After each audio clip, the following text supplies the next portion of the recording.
Number 176. Francine spends $50.69 on 14.5 gallons of gas. What is the price of gasoline per gallon?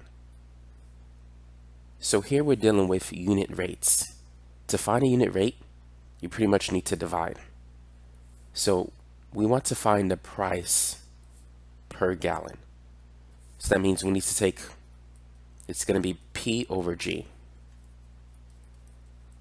So we got to take the price, which is $50.69, and divide it by the number of gallons of gas.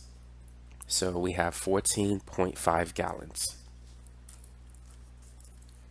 50.69 divided by 14.5. That's 3.49586. Since we're dealing with money, we need to round to nearest cent.